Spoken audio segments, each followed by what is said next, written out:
नमस्कार दोस्तों, YouTube के मेरे चैनल यूपी बोर्ड पढ़ाई में आपका स्वागत है। अभी तक आपने मेरे चैनल को सब्सक्राइब नहीं किया है तो प्लीज़ मेरे चैनल को सब्सक्राइब करें। अगर ये वीडियो अच्छी लगे तो लाइक ज़रूर करें तथा अपने दोस्तों में जितना से जितना हो सके शेयर करें। तो हम लोग पढ़ रहे थे क्लास 11 का फिजिक्स चैप्टर 10 तरलों में यांत्रिक गुण। तो तरलों में यांत्रिक गुण में आज हम पढ़ने वाले हैं द्रव के अवरक्त प्रवाह का समीकरण। तो इससे प्रीवियस वीडियो में हमने सीमांत वेग पढ़ा तथा सीमांत वेग की गणना की। इस वीडियो में हम द्रव के अवरक्त प्रवाह का समीकरण पढ़ने वाले हैं। तो चलिए वीडियो को स्टार्ट करते हैं। तो आज का हमारा टॉपिक है द्रव के अवरक्त प्रवाह का समीकरण। तो द्रव के अवरक्त प्रवाह समीकरण यह कहता है कि यदि कोई द्रव जो कि आदर्श द्रव है, तो आदर्श द्रव हमने बताया कि आदर्श द्रव में दो गुण होते हैं। पहला कि वह असंपीड्य हो और दूसरा कि वह अश्यान हो। तो वह द्रव आदर्श द्रव है। किसी असमान अनुप्रस्थ परिच्छेद वाली नली में धारा रेखीय प्रवाह से प्रवाहित होता है। तो नली के प्रत्येक बिंदु पर द्रव के वेग तथा नली के अनुप्रस्थ का परिच्छेद का गुणनफल एक नियत राशि होता है। इसे अवरक्तता का सिद्धांत कहते हैं या द्रव के अवरक्त प्रवाह का समीकरण कहते हैं। तो इसमें हमारा बोला कि जो यहाँ असमान अनुप्रस्थ परिच्छेद वाली नली में धारा के प्रवाह से प्रवाहित होता है। तो नली के प्रत्येक बिंदु पर द्रव का वेग मान लीजिए v और अनुप्रस्थ परिच्छेद गुणनफल मान लीजिए a, वह दोनों एक का गुणनफल एक नियत राशि होता है। वह उस प्रवाह में किसी भी बिंदु पर यह v × एक नियत राशि होगा। यही हमारा अविरतता का सिद्धांत है। तो इसको हम लोग चलिए निगमित करके देखते हैं। तो इसमें आपका एक अनुप्रस्थ काट वाले क्षेत्रफल का एक नली दिया गया है जिसका एक सिरा है A1 तथा दूसरा है A2।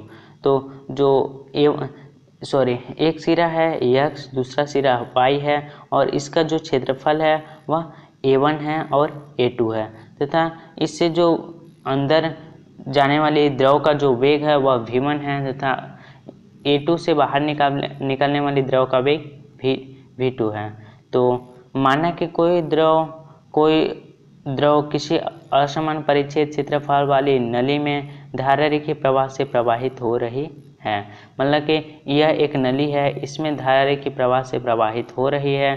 तो नली के x सिरे तथा y सिरे के अनुप्रस्थ काट का क्षेत्रफल क्रम से A1 व A2 है। x सिरे में प्रवेश करने वाले द्रव का वेग v1 तथा y सिरे से बाहर निकलने वाले द्रव का वेग v2 है। तो तथा द्रव का घनत्व रो है। तो हमने देखा कि इस चित्र में x व y सिरा है। x सिरे का क्षेत्रफल A1 है तथा y सिरे का क्षेत्रफल A2 है तथा एक सिरे में प्रवेश करने वाले द्रव का वेग हमारा v1 है तथा y सिरे से बाहर निकलने वाले द्रव का वेग v2 है। तो तथा जो द्रव का घनत्व है वह रो है। तो जो द्रव नली के x सिरे में प्रवेश करता है वह एक सेकंड में v1 दूरी तय करता है। तो यहाँ पे एक सेकंड में v1 दूरी कैसे तय करता है, तो हमारी दूरी बराबर होता है चाल इंटू समय और यहाँ दिया है एक सेकंड समय तथा जो चाल है वह v1 मीटर प्रति सेकंड है। तो हमारा दूरी बराबर चाल इंटू समय हो जाएगा। तो चाल हमारा है v1 इंटू एक, v1 गुणा एक, तो हमारा v1 हो जाएगा। मतलब कि एक सेकंड में जो दूरी तय करती है वह v1 दूरी तय करती है। तो इसी प्रकार जो नली के एक सिरे में प्रवेश करने वाले द्रव का आयतन हमारा A1 v1 हो जाएगा, क्योंकि आयतन बराबर क्षेत्रफल इंटू दूरी। तो एक सिरे में प्रवेश करने वाले द्रव का आयतन हमारा A1 v1 हो गया। अतः एक सेकंड में नली के एक सिरे में प्रवेश करने वाले द्रव का द्रव्यमान हमारा हो जाएगा आयतन इंटू घनत्व, जो कि हम जानते हैं कि घनत्व बराबर द्रव्यमान बट्टा आयतन। तो जो द्रव्यमान बराबर हो जाएगा वह आयतन इंटू घनत्व हो जाएगा। तो एक सिरे में प्रवेश करने वाले द्रव का द्रव्यमान हमारा m1 हो जाएगा। तो m1 बराबर आयतन इंटू घनत्व, आयतन हमारा निकाले a1 v1 तथा जो घनत्व है वह रो है, तो हमारा हो जाएगा रो a1 v1। और इसी प्रकार हम निकाल सकते हैं कि y सिरे से 1 सेकंड में बाहर निकलने वाले द्रव का जो द्रव्यमान होगा वह a2 v2 रो होगा। चूँकि नली में जो द्रव का प्रवाह है वह धारा रेखीय है, मतलब कि जितना द्रव उसमें जाएगा उतना ही द्रव बाहर आएगा। मतलब कि अतः नली के एक सिरे में जितना द्रव प्रवेश करता है उतना ही द्रव y सिरे से बाहर निकालता है, अर्थात m1 बराबर m2। मतलब कि जितना द्रव्यमान का द्रव अंदर प्रवेश किया उतना ही द्रव्यमान का द्रव बाहर निकला, मतलब कि m1 बराबर m2। तो हम यहाँ से m1 तथा m2 का मान रख देंगे, तो हमारा आया a1 v1 रो 1 बराबर a2 v2 रो 2। तो रो से रो कट गया, मतलब कि a1 v1 बराबर a2 v2। तो इसमें हमारा a1 इंटू v1 है और इसमें है a2 इंटू v2, मतलब कि a इंटू v बराबर हमारा हो जाएगा कांस्टेंट, मतलब कि नियतांक।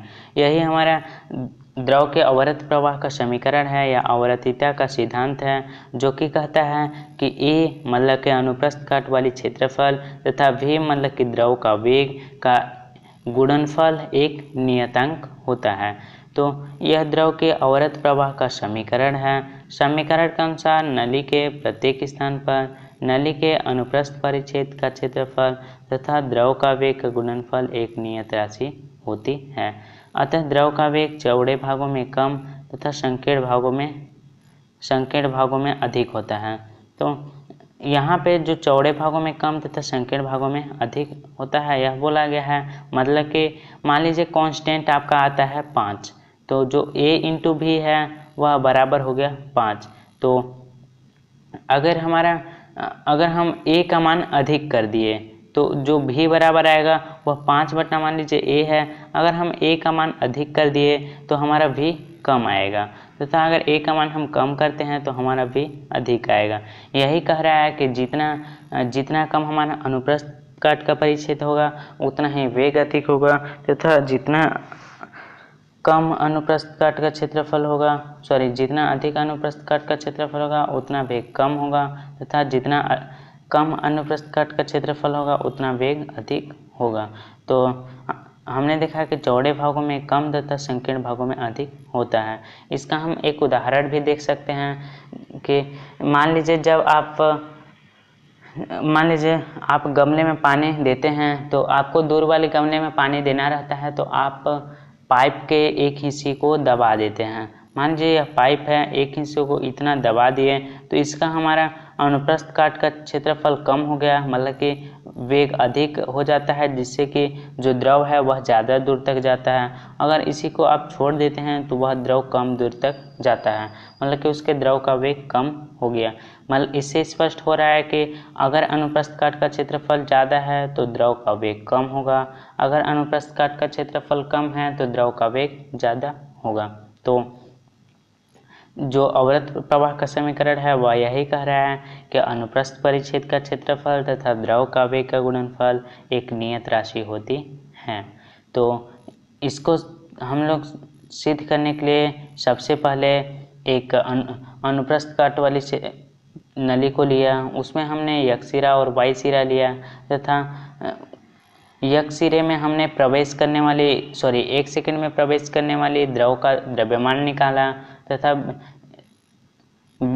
y सिरे से निकलने वाली द्रव का द्रव्यमान निकाला, और उन दोनों द्रव्यमान को हमने बराबर कर दिया, तो हमारा a इंटू v बराबर कांस्टेंट आ गया। तो आज के लिए बस इतना ही दोस्तों। आई होप आपको यह वीडियो अच्छी लगी होगी। तो अगर यह वीडियो पसंद आई हो तो वीडियो को लाइक ज़रूर करें, तथा अपने दोस्तों में जितना से जितना हो सके शेयर करें। तो आज के लिए बस इतना ही दोस्तों, फिर मिलेंगे एक नई टॉपिक के साथ। Thanks for watching the video. Thank you.